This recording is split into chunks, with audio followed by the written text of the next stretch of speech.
Hello, I'm David Hepworth. Thanks for clicking this word in your ear, the latest of hundreds of chats Mark Allen and I have had over recent years, some between ourselves and others with musicians, authors, comedians, and other people we like. If you'd like to help make sure they continue, you might consider being a Patreon supporter by visiting patreon.com/wordinyourear, or just by liking or subscribing in whatever way you prefer. On with the show.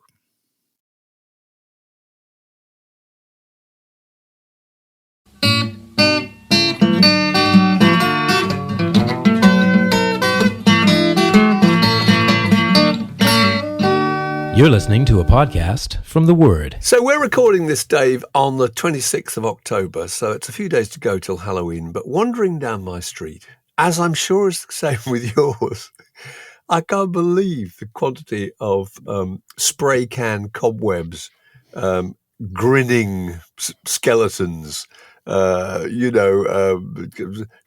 carved pumpkins, rubber spiders, and general ghoulish apparatus that's already piled up outside houses. And it struck me, and it's great. There they are with their little plastic skulls with flashing eyes. And we didn't have any of that, did we? I mean, what we had was, I'm not complaining, but it's just such a thing, isn't it? We had Guy Fawkes Night. And Guy Fawkes Night was our only kind of, they're not the same as Halloween, obviously, but that was the big moment for the fireworks, wasn't it? And I remember Guy Fawkes Night being, a couple of one-bob rockets stuck in milk bottles to launch them, a couple of little spluttering Roman candles in a kind of trench full of sand. There wasn't much health and safety, was there? You lit sparklers and put them down other kids' gumboots. There were kind of spluttering screech owls. There were non-functioning Catherine wheels badly nailed to a tree. And there was a little bonfire, wasn't there? And a few bangers. And you had a baked potato and you went home. And that was broadly it. But Halloween is an event that starts, weeks ago and just builds and builds, doesn't it? Well, I noticed the other day a house decked out just as you describe.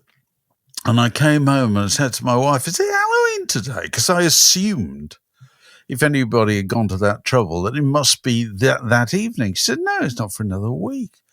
So I thought it was just extraordinary. And it only hardened my heart further against the entire business of Halloween, which has never had any appeal to me at all. I don't find it remotely sweet or endearing. It's one of those vile manifestations of American culture in our midst that has been made significantly worse since the advent of streaming TV. So you now have access, whether you like it or not, to every half-baked American sitcom, every single one of which every year does a Halloween episode. And so it comes around, again, Modern Family or whatever. Things you quite like. Suddenly, you've got this horrible Halloween episode in the middle of it with, just excuses for bored actors to dress up further with protruding teeth and blood dripping down their chins and so forth. And do you know what the thing is that really infuriates me about Halloween and American sitcoms? Listen to me, Mark. It's the way they refer to it as a holiday. It's a holiday. It's not a holiday. It's not a holiday. Nobody has a day off, do they? I don't think they do. The Americans, it's well known that the Americans don't have all that many public holidays, or don't have the same holiday entitlement as people tend to have in Europe. So why the chiggins should they refer to it as a bloody holiday? Nobody is taking the day off, and also, if it's supposed to be kind of ghoulish and it's supposed to be about horror and fright, let it be frightening, for God's sake. Stop trying to make it comforting. Stop trying to make it all about, perfectly marshaled little groups of apple-cheeked 5-year-olds going around certain houses, only the ones that have announced that they're, ready to but they with their participate. Potter-esque gear and their Tim Burton minders. But then again, they don't want to frighten the kids. To be filled with tooth-rotting, fattening sweets, the very things that society is supposed to be turning its face against. I think the whole thing should just be kind of. But they've got to make it kind of tame, because you don't want to trigger and upset the children involved. You don't want to send them to bed with nightmares. It's got to be kind of sanitized, isn't it? I suppose we had a weird experience when we went with the family to stay with some great mates of ours who were English, who were staying living in Pelham, outside New York. We were there for Halloween, and it really, really humbled me. And we went out, and our boys were about, I don't know, maybe about 8 and 6 at the time. We went out with their little boys too, and they all dressed up and went knocking on doors. Total strangers. We're not even from the area. We're not even from the country. And all these Americans opened the doors and, "Hi, fella. Wow, you scared me, little guy," and came out with their great, barrels full of candy. And we had to go back and empty their little pumpkin-shaped buckets halfway through because they were full. And come back and get refills. And I just thought, my God, they're so generous and they're so game for a laugh and up for it, Americans. Whereas in England, only one in every 10 doors has a lighted pumpkin outside. Well, you'll be able to find our house by the fact that my wife and I will be literally, all the lights will be off in the house. We'll be hiding under the sofa. Yeah, behind we don't want anybody coming to the door. Waiting for the inevitable hail of eggs. for being a bad sport. Once it's over, we turn all the lights, and resume normal operations.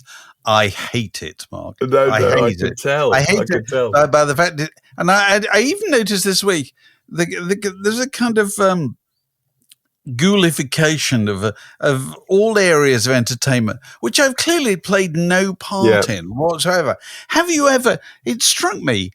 Have you ever seen The Living Dead or anything like that? Any of those, wildly successful, I don't know if it's Netflix or which channel it's on, all those kind of zombie things.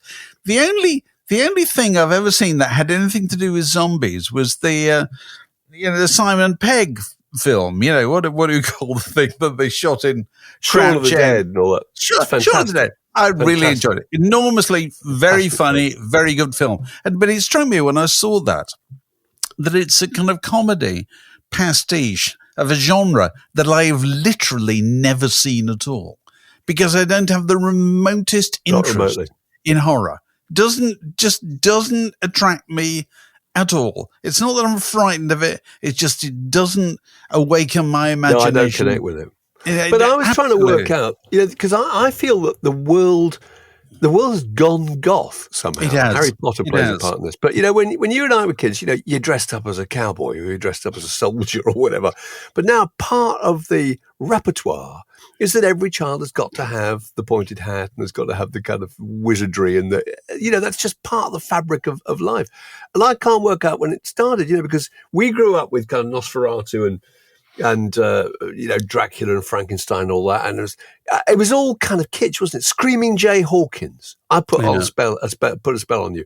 Kitsch, Cruella de Vil, Cabaret, Aubrey Beardsley. They didn't kind of come together into a concept known as goth, a Rocky Horror Show and all that, And I think it might have started, I don't know, with a film called The Razorhead, which I don't imagine you'd ever seen, but we went to see it twice. Came out in 1977, a David Lynch film, really, really disturbing. And it's not kind of goth in that kind of. It's not about vampires. It's not that. It's just this really horrible, supernatural, nocturnal world where really disturbing things happen, and that kind of coincided with the whole thing with the Damned. And I can remember who were ahead of the game. I remember interviewing Dave Vanian in his little flat in Islington. And there he was, dressed up as a vampire with his Morticia wife, giving me Bloody Marys and spooky organ music coming out from behind the screen, And then you got the kind of the Bat Cave, and you got the Cure and the Sisters of Mercy and the Banshees, that. And the Fields of the Nephilim. Do you remember the great Enemy cartoon? the goth dad with his little son saying, back in my day, it was all fields of the Nephilim around here. And then you got Twin Peaks, and then it just had Beetlejuice and the Addams Family, Sleepy Hollow, Twilight, and it's sort of built. And now it's part of the entire fabric, and to the point where you have a kind of what you were talking about, radio, which is a gothification, whereas you go back and look at things and re-engineer them as kind of goth, which I think is what happened to Lord of the Rings in some respects. Lord of the Rings wasn't really goth when we were kids. It was, there was Mordor and there was mountains and there were strange creatures. Actually. But if you think of Peter Jackson's Lord of the Rings, it's basically about orcs, isn't it? It's about, blood, as you say, blood dripping from chins. It's spooky, nocturnal, ghastly gothic worlds, and it chimes with something in the air at the moment. I don't know what it is. I'll tell you what's funny. What hasn't made a comeback, or didn't it threaten 2 ages ago? It's just occurred to me. Didn't Sting buy the rights to the Mervyn Peake novels? Do you remember Titus? He did, didn't he? What are they called? Titus Grown? Yeah, all that, yeah. I can't remember 3 of them on there. Titus Alone, yeah. And that was all going to happen, and then it never did. That's an interesting one, isn't it? Because you think it'd be perfect. Because the Tolkien thing only happened after a big publisher bought the Tolkien publisher, didn't it? It all fell into place. What I mean? It had to be bought by one massive, great international entertainment combine that could find a way to get as much money out of it as possible. I tell you what's funny. This is only a kind of side note on this thing, but it struck me this week. They appear to have put out that curious, most old-fashioned of things, an album. Imagine that, Mark. An album by Creedence Clearwater Revival. Obviously nothing new. But it's called Bad Moon Rising, Shadows on the Bayou. Oh, I've seen that, yeah. And it's got a spooky-looking cover. And, of course, it's got Bad Moon Rising, Tombstone Shadow, put a spell on you, Graveyard Train, Pagan Baby, sinister Purpose, Gloomy. Effigy. It's brilliant. They've just gone through and just filleted out all the things that are slightly gothic and turned him goth. Absolutely. And it just struck me, you could do that with all kinds of people, couldn't you? You could do a kind of Bob Dylan goth compilation, couldn't you? It wouldn't be hard at all. No. Just find anything that's good. It seems as if it took place in a graveyard at any stage in its life. You could do it with The Who. You can do it with Genesis, probably. It's anything with a spooky tale or a kind of element of murder ballad about it. Yeah. No, it's really interesting. I can't work out when it started, but goth has become an enormous and all-encompassing thing now. And if anyone listening has any clues as to what kicked this off, more than a razor head, I don't know, that's the best I could come up with, then let us know. The Word Podcast, prime cuts of popular culture served fresh each week. I noticed that John Cooper Clarke is playing a 23,000-seater arena in March, which, I mean, obviously that's part of World Poetry Day, but he's playing this huge venue. So it's kind of geared up to be a special event. But all the same, this is this venue, the new venue in Manchester, and it's 23,000-seater, Dave, and he is playing it. I mean, I did think it's amazing. We're used to the idea of comedy being something in big venues, I think Peter Kay is playing. Isn't he playing 5 nights at the O2? Oh, yeah. Which in itself, that's 100,000 tickets just in one venue, which is pretty astonishing, really. But I still can't get over the idea of spoken word being that big, that a poet and various other poets is going to fill a 23,000-seater arena. You went to see The Rest Is Politics the other day at the O2. Yeah, The Rest Is History filled the Albert Hall. I've noticed that The Rest Is with an orchestra. And we follow all these, don't we? Yes, but The Rest Is Entertainment have been hinting that they're going to do some gigs, so they've now announced that they're playing the Albert Hall on December the 4th. That is pretty fantastic. It's funny. It's funny thinking about the Albert Hall, because we were only talking to Mark King the other day, weren't we? We recorded the Word Down Your Way with Mark King. I don't know if he's out there yet. It'll be out there very soon if it's not. Yeah, it's And up. Yeah. and he was Mark was talking about their tour climaxes in the Albert Hall. And he said that if you want to book the Albert Hall, you have to get in there 18 months ahead. Yeah, about 2 years. So somebody nags you about confirming that, and then once you've confirmed that, you confirm everything leading up to it. So none of these things are done quickly. They're all kind of long gestation periods. It's funny, the poetry thing. 23,000 is obviously huge, but wasn't there an Allen Ginsberg headlined very big Albert Hall show in 1967 or 68, wasn't it, called the Poetry Olympiad or something like that? Yeah. I think it was a massive event. That was the great coming out of poetry as a kind of as a popular art form in the late 60s, leading to the Penguin Modern Poets and the Mersey Sound and Roger McGough and all that kind of stuff. And people putting out Dylan and people putting out their own poetry, weren't there? Books of Lennon. Yeah. So I think there is it's slightly a precedent for doing these things. It's just extraordinary, really. I think there's a lot of people who like the idea of entertainment, but they've kind of had enough music. I think that too. And I think people find, well, we used to find it's interesting, because it relates to the history of word in your ear. I don't think we're giving away any secrets when we said when we first started doing word in your ear events when the magazine was still going. It's obviously quite a few years ago. And we used to do events in the pub across the road from the office, which were generally a band and then somebody's spoken word. And what we quickly found was that the spoken word was more popular than the band. It was. Because the thing about the band is if you like them, great. If you don't like them, you're not bothered at all. Yeah. Whereas spoken word brings people together, oddly enough. You would have thought it would be provocative and would achieve the opposite, but no, it doesn't, because people find things to relate to in spoken word that they don't necessarily find to relate to in music in the same way. And but also you're getting new entertainment all the time. We talked about this before, but you go and see a band, 80% of the visual information you've got already. That's what they look like. And that's not really going to change for the next hour and a half. And you just hope they're going to play the songs that you want them to play.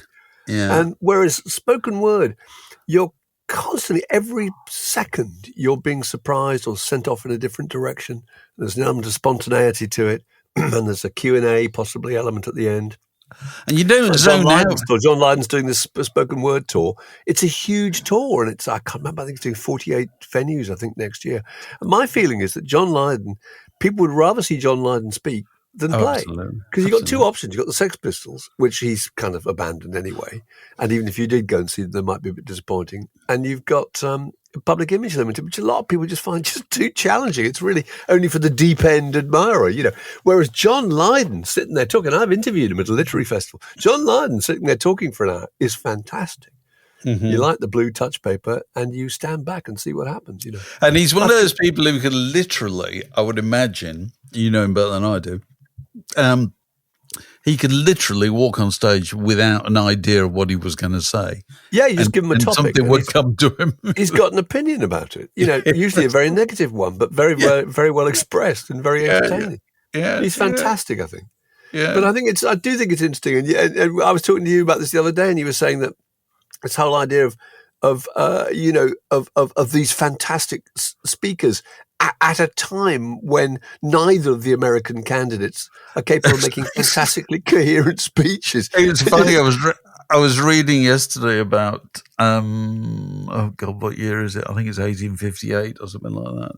Yeah, the Abraham Lincoln and Stephen Douglas were competing to be the senator for Illinois, and so obviously no mass media. but it was agreed that they would debate the issues at, I think, 7 public debates all over the state. And the format of these debates is extraordinary. The opening speaker spoke for an hour, and then the opposing speaker spoke for 90 minutes, and then the opening speaker was allowed another half an hour. And they did 7 of these, and the crowds were anything from 15,000 to 25,000 people turned up to listen to people talk about slavery, states' rights, whatever were the big issues of the time. It's absolutely extraordinary. Whereas now you got something that's just kind of, it's all about trying to somehow manufacture little bites that will somehow find their way out on social media. Well, it's about conquering the medium that's the one at the time, because Lincoln's time, it was pretty much spoken word as well, wasn't it? It was oratory. And so it was read oratory. his speeches. Yeah. And then you got, I suppose, radio would be Churchill and Roosevelt. Roosevelt, the fireside chats, that was how he communicated. It was absolutely brilliant. And you think that this actually was a man in a wheelchair who would not have worked, been considered by a lot of people as acceptable in the age of television. And then you got TV, and where the main component was just charisma, wasn't it? Really, which Blair had, Cameron had, visual Johnson, charisma. Clinton and Obama, amazing. Yeah. So all you have to have is a telegenic charisma, and almost what you say is it can be controlled afterwards. I don't know. It's interesting. Although we appear to have gone beyond that with the current American election campaign, we've kind of gone past TV. We're back in professional wrestling. That's basically. Oh yeah, we got Trump dancing to YMCA. Was he dancing for 50 minutes or whatever? He just went into a trance. I had a look at a clip of that, and some of the tracks. Jeff Buckley's "Hallelujah," and he says at one point, "Great song, great song." You think this is just beyond painful. A man's world. Oh, Lord. Yeah. Oh, Lord. Nothing further you can say about that. But yes, spoken word. Yes, we ought to get into that. Yeah. This is a junction in the Word podcast. It separates that bit from this next bit. We talked to Elliot Mintz last week, and that podcast is about to go up. Elliot Mintz was the West Coast radio presenter who linked up with the Lennons in 1971 and formed some extraordinary friendship with them. And he's written a really good book, isn't it, Dave? It's an extraordinary book. Really good. Very revealing, and it's got some of it sort of really unsettling, actually, about what their life was like for those 9 years before Lennon died, when they were living in New York. Anyway, there are various bits of this book which are extraordinary. I think one is the fact that Lennon is absolutely incapable. One of the reasons he goes off on the last weekend with May Pang is he can't go anywhere on his own, because he's grown up in a world where he's been looked after since the age of 16. And therefore he can't go to a grocery store, he can't go to a supermarket, he doesn't know how to buy an airline ticket. There's absolutely nothing practical that he's learnt how to do it. In fact, it's interesting that Yoko Ono's kind of investment in property and art and farms and cattle and music licenses and stuff is what retains his fortune. And without her, he probably would have lost a lot of it. But it just struck me as really fascinating that there's that element of people being frozen emotionally and in terms of a lot of their capabilities at the moment when they first become famous, And it's that old cliche, Michael Jackson was 6 when he was famous, and there he was as an adult building a home cinema in his house who could go back and watch E.T. on a loop. Ozzy Osbourne was famous when he was 17. And all I remember is those interviews of him when he's in his 30s and 40s on lawns kind of covered in quad bikes, just toys, really, Jeff Beck, Jeff Beck always looked like and acted like, dressed like a teenager, didn't he?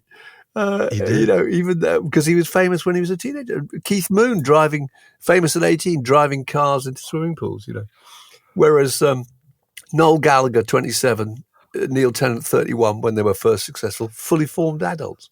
I think it's interesting.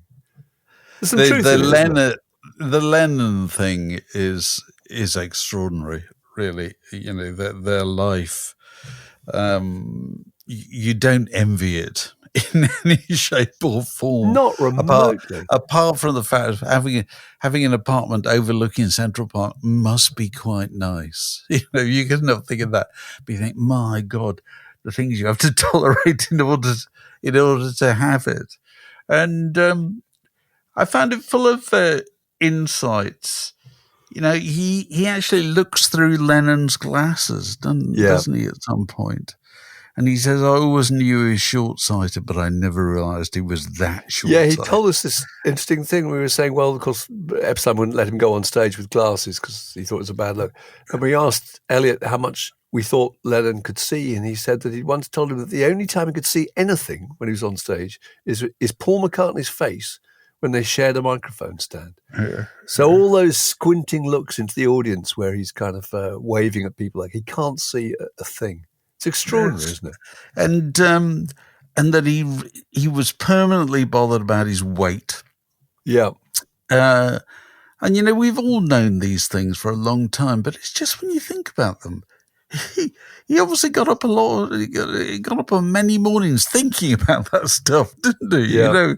It didn't matter that he was John Lennon. He felt he was overweight, or he was awkward, or he couldn't see properly, and so forth. And very insecure. I was intrigued by his account of John Lennon's rare attempts to drive cars, because he only learned to drive quite late, didn't he? And wasn't taught adequately at all. He got a driver immediately when he bought his Rolls Royce. He just realised he couldn't drive it.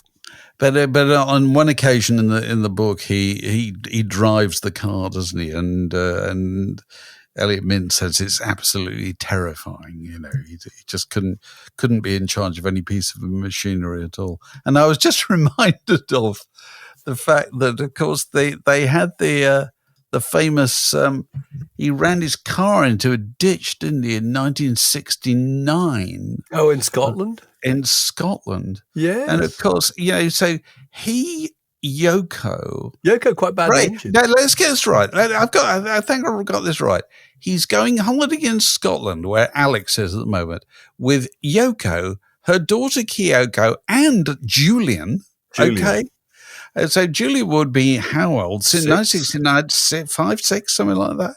And he crashed his car near a Mini, I think, wasn't it? No, not even as chic as that, Mark. Think about this. This is 1969. This is John Bloody Lennon. What's he driving? An Austin Maxi. Austin Maxi. It's absolutely staggering. Hard to make that cool. He drove into a roadside ditch. He, Yoko and Kyoko sustained cuts to the face. You'd be mortified if that happened, wouldn't you? I mean, small children in a car, Really terrible. that you've been in charge of. Austin Maxi. And it wasn't, there's no evidence that he was swerving to avoid anything, or there's somebody on the wrong side of the road coming towards him. It was just bad driving. Shouldn't have been driving at all. Absolutely incredible. So, yeah, no, there was no element of their life that I envied at all. There were, apart from the flat, as you say. I mean, and I thought it was interesting that he was born in a world before the internet, and how the internet would have changed his life a lot, actually, because his sense of imprisonment and isolation would have been less, I think, if he'd been able to be in touch with other things. That is true. And at this point, we should just say a few words in defense of Helen Mirren, who this week has been scorned for having said in an interview where she was talking about Kurt Cobain, that she said, if he'd lived, he would have seen lots of things, lots of wonders, like sat-nav or whatever, Yeah. And which I think is a perfectly fair point, actually, that how long's Kurt Cobain been dead now? Was it 30 years? Yes, yeah. And you just think how much the world has changed in those 30 years, Absolutely. John Lennon's been dead a lot She's longer. she's got a thing about Kurt Cobain. She mentions him all the time. But John Lennon, the idea that you're rattling around inside an apartment, and now if you were rattling around inside an apartment, you could very easily go and just see what's happening on so-and-so, or you could watch a movie, or you could write somebody, or you could email somebody, or whatever. There's just endless entertainment to be gathered from sitting in front of a computer. But it was Whereas none of that they used to ring Elliot Mintz in the middle of the night because he didn't sleep and he had a phone kitted out with a flashing red light, which meant there was a call from them. So they would call him at all hours of the day and night and just talk about anything. And John Lennon also, I think I'm right in saying, every Sunday evening, this is a very 1950s thing to do on a Sunday evening.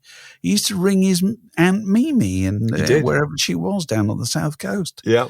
Which I always thought was just extraordinary. He still did that. Right up to the end of his life. Right up to the end of his life.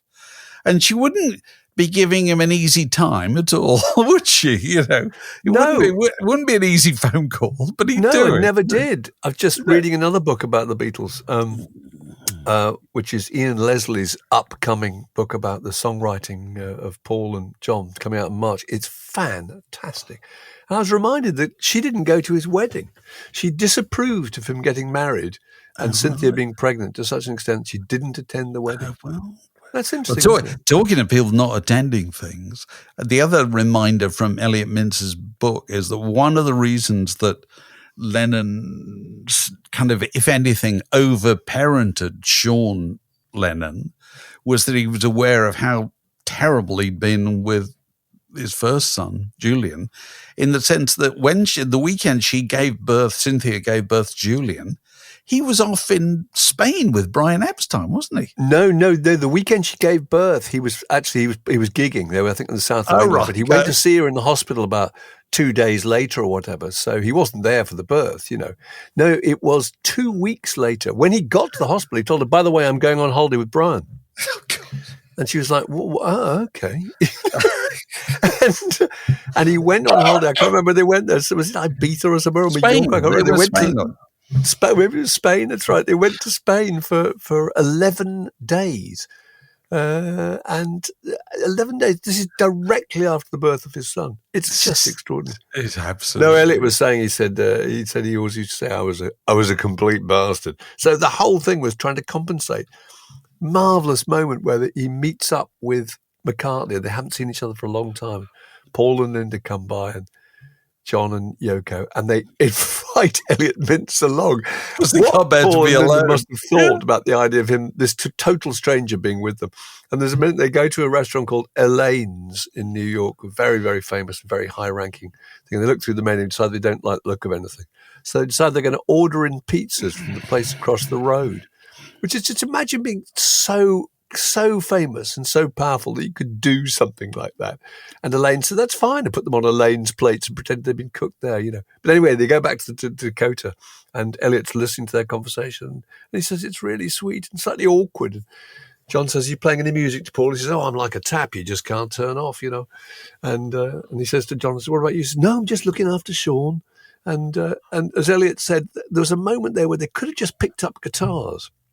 And would that have changed things? Would they have sat down and suddenly rekindled the relationship? I don't know. Impossible to say.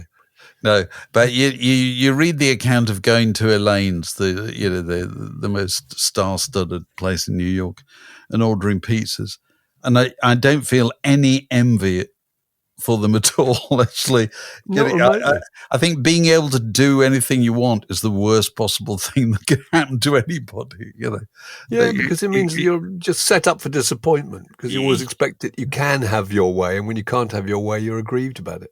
And this is why we've had all this publicity in the last couple of weeks following the terrible death of Liam Payne from One Direction, the people say, "Oh, he had everything." Why would he come to an end in this fashion? Well, having everything doesn't make anything any better, does it? Really, in some senses, it makes it worse. That you always think that you should be happier as a consequence of those things, because as far as I can, and I'm no expert on One Direction. As far as I can ascertain, it's not the usual story of somebody walking away from a kind of teen sensation, finding themselves with no money and no future and so forth. I think he just couldn't adjust to. They all came away with a lot of money, like the Spice Girls did.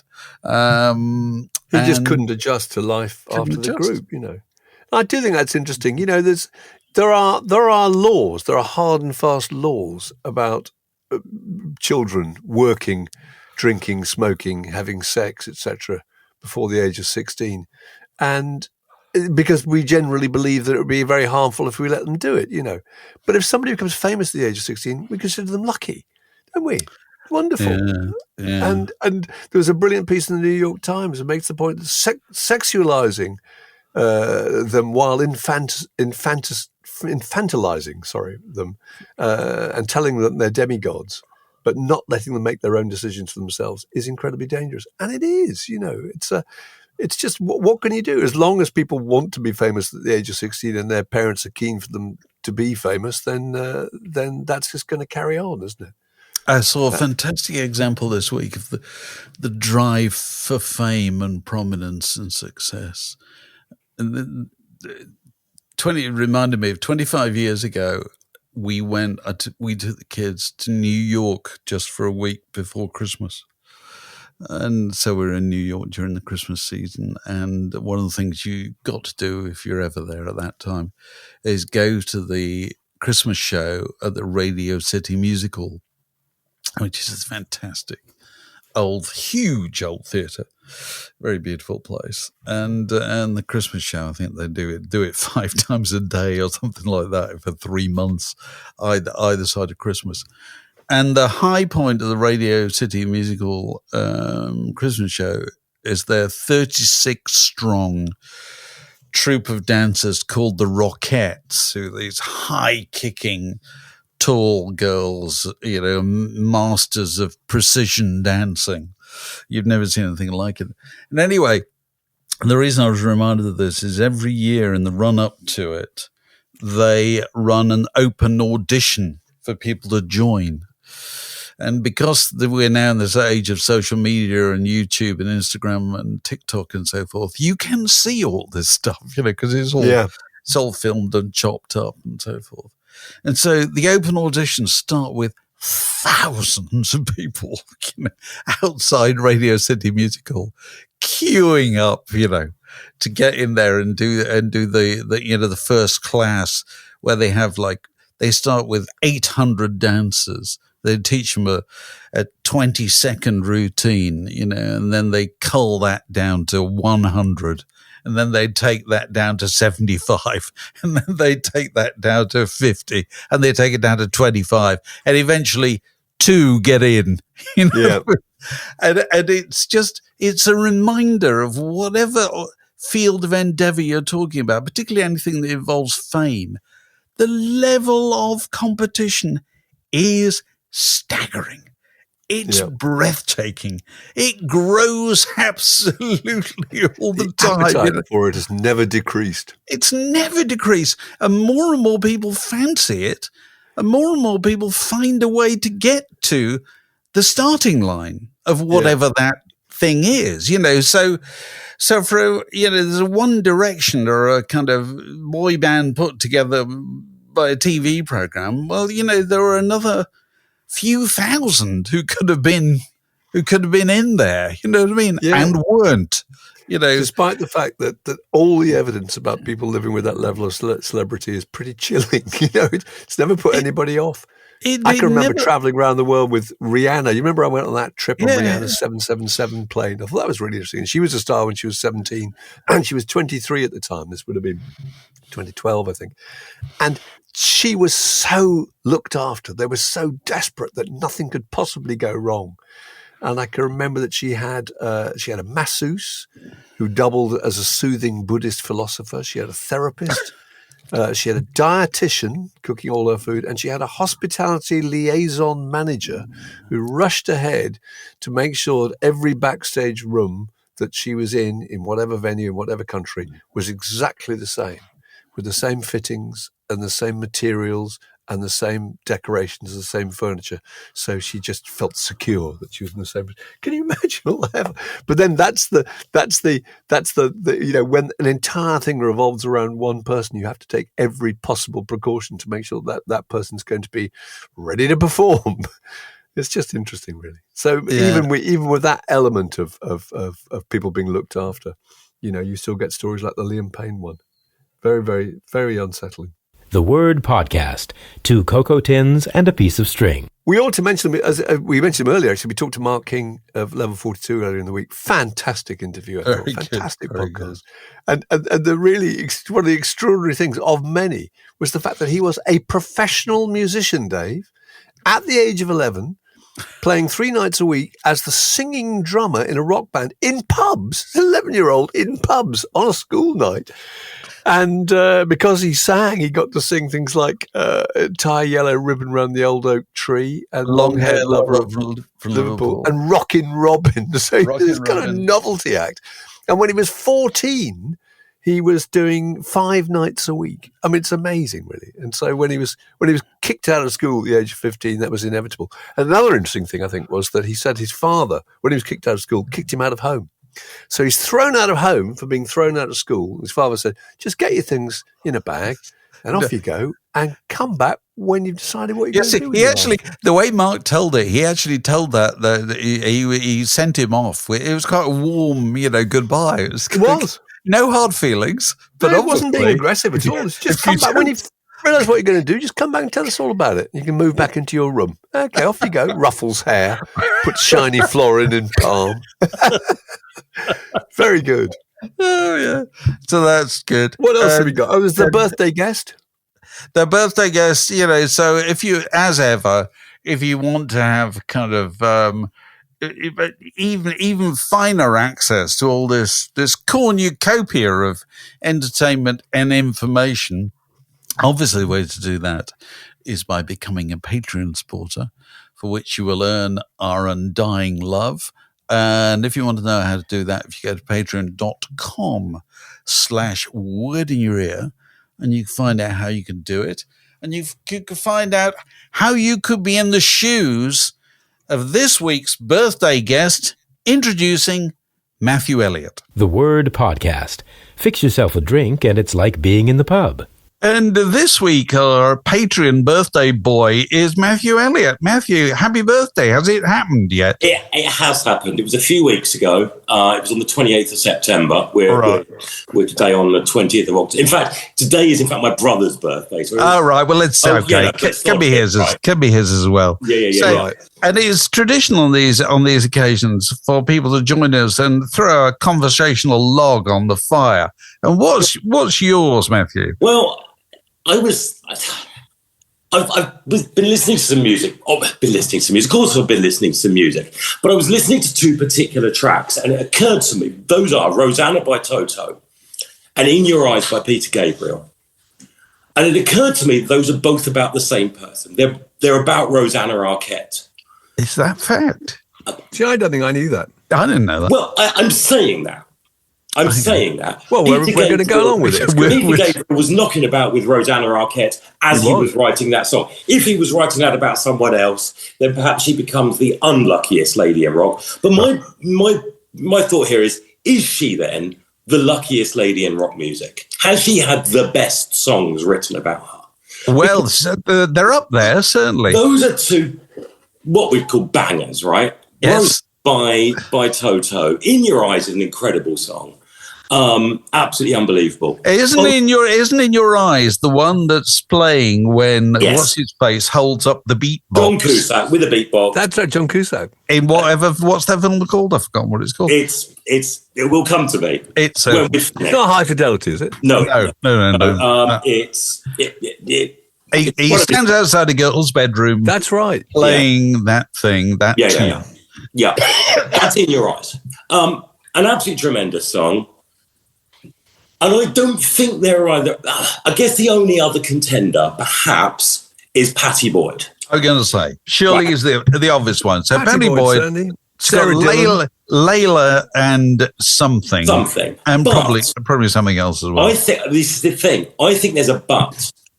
I think she gets something, of course, Layla, of course, but Wonderful Tonight. Well, you see, it lets the side down, right? No. Not remotely. Listen, Wonderful Tonight is gooeyly sentimental. Well, that's what's great about it. That's what people love about it. For God's sake, it's nobody. Can I just say, 3 blokes have no business sitting here talking about romantic songs. No bloody business at all. Because we're all going to pick as the ones that we think are all right, you know what I mean? Because they're not very romantic.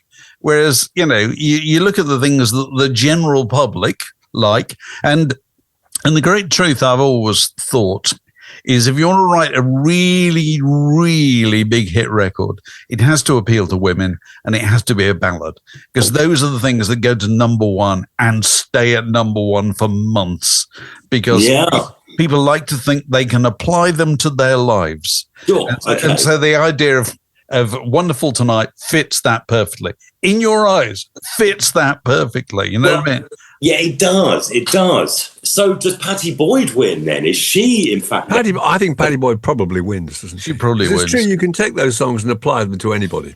Yeah. That's how they work. Sarah Dillon had some nice songs written about her, but she also had some really vicious ones. I was wondering about her, but then so there were some beautiful ones. Sad-Eyed Lady of the Lowlands, etc. But then you got Idiot Wind and stuff like that, which is not so rather lets the side down. It does. And what you've got to do is look back at the golden age of this kind of songwriting, which is 1970, 71, because you got Joni Mitchell, Chris Christopherson, Cat Stevens, Carly Simon, all these people. They all slept with each other and they all wrote songs about it. Absolutely, with no exception.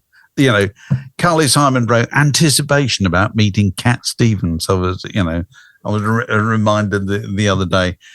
Chris Christopherson sat on a hotel bed opposite Carly Simon and wrote, "I've got to have you." He actually wrote it in front of her. Those are the golden days. So there could possibly be no misunderstanding. The message is clear. The message is clear. Judy Collins, Sweet Judy Blue Eyes. That's good. Joni Mitchell must have had quite a few songs written about them. There is an obvious follow-up question. Are there any lucky blokes? Is there any fella who's had such a range of songs written about him by, I think we ought to know, different people? Because I think both of these women have had two chaps writing the songs about them. Right. Is there any... I don't think there's... No, men don't have Graham Parsons had a few songs written about him, but they were slightly sad, weren't they, I think? Who was that, sorry? Graham Parsons had a few songs. Oh, yeah, okay. Yeah.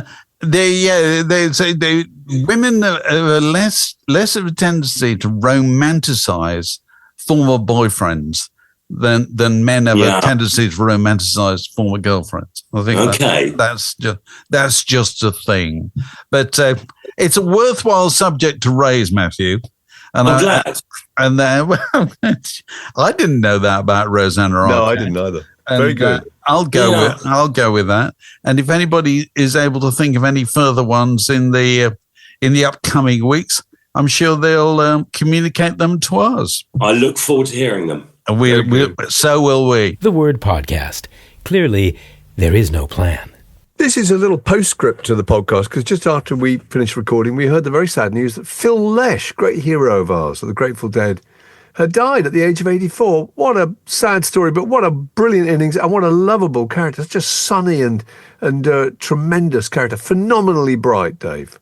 He was a bit of a hero of yours, wasn't he? Oh, a huge hero. I used to watch him and he was so bright. You used to think he'd be playing a 15, 16 time signature. And I'd wondering if he was simultaneously working out complex mathematical theories or translating an ancient text into Sanskrit. He came from a very different wing certainly from Jerry Garcia, didn't he? I mean, because he was a trained musician, wasn't he? Well, yeah. The interesting thing was he was a lead instrument player. So he was a trumpet player and a violin player. And he met Jerry, who was a bluegrass banjo player, and he coerced him into joining the Warlocks, his band. But it shepherded him into playing the bass. And I think it's very like Paul McCartney, actually, in that he came into playing the bass from a completely different area, from being a frontline melodic instrument, And I think the interesting thing about the Dead is a lot of people who don't know them, they kind of think it's going to be a heavy sound. It wasn't at all. The Grateful Dead had a real lightness of touch, a real levity, a real kind of bounce and airiness and a sense of freedom, And like McCartney, he gave them that sense of space and that extra melody and that colour and that adventure. And so he played, traditionally bass players played the root notes, didn't they? Yeah, they played sure. on the beat, root notes, 4/4, kept the rhythm. And he had this whole thing about Bach counterpoint. And, he would play a completely different way on offbeats, but still kind of underpinning the structure. And I think the best, on the psychedelic songs, obviously he's there as part of the kind of free range adventure and space of the Dead. But if you listen to tracks like Mama Tried, which is the old Merle Haggard song they do on the Skull and Roses live album, I think it's fantastic because this is a classic 4-beat to the bar country song.